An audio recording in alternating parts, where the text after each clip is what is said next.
For today's video mga idol, ayan, gagawa tayo ng alkansya gamit ang timba mga idol.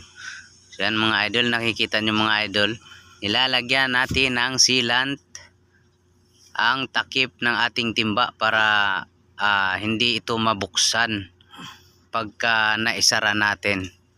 So yan mga idol, abangan nyo ang ating alkansya na gagawin. Yan. Ano yan mga idol, yung timba ng grasa, nilinisan natin yung timba.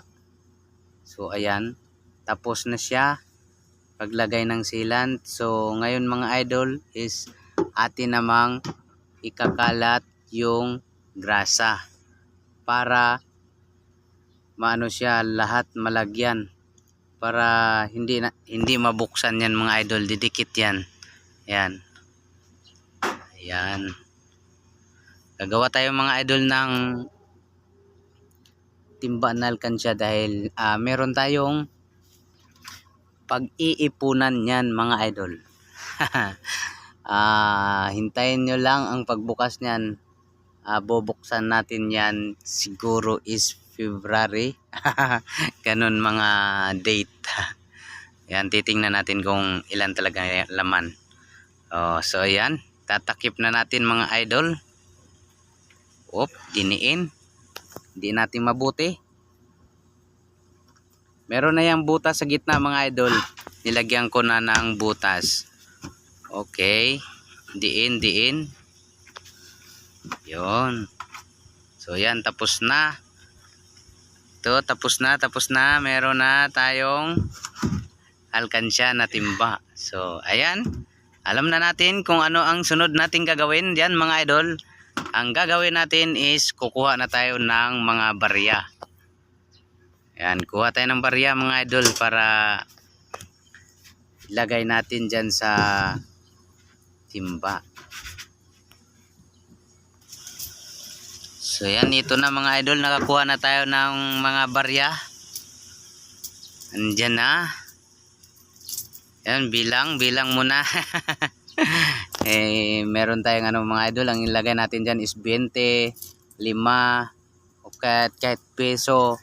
Pwede din natin lagyan ng mga papel mga idol para madali tayong makapag-ipon dyan. Yan, ilalagay na natin yung ang barya.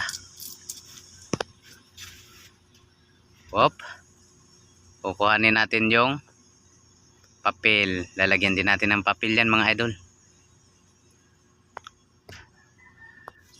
Yan, kukuha lang tayo ng pera sa ating wallet para yan, hindi na natin talaga magagastos yan once na ipasok natin dito sa ating timba na alkansya mga idol. Ayan, papel yan, papel.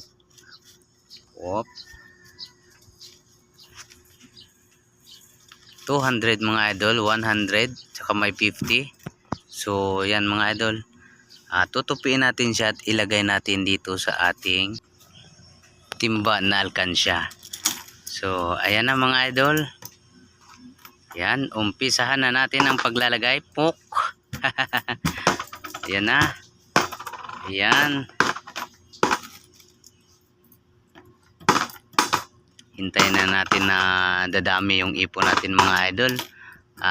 Bubuksan natin siya sa tamang panahon na gagamitin na natin siya dahil meron tayong paggagamitan dyan na materialis para sa ating tinatayong bahay, para unti-unti na nating matapos. Kasi yung ating bahay na inuumpisahan na pagawa is hanggang beam pa lang tayo mga idol. So ang balak natin doon is kaya tayo nag-iipon, pagawa natin siya ng makabili tayo ng mga bakal para sa kanyang steel trusses mga idol. So ayan, 200 mga idol, di ba? Yan, ilagay natin yan.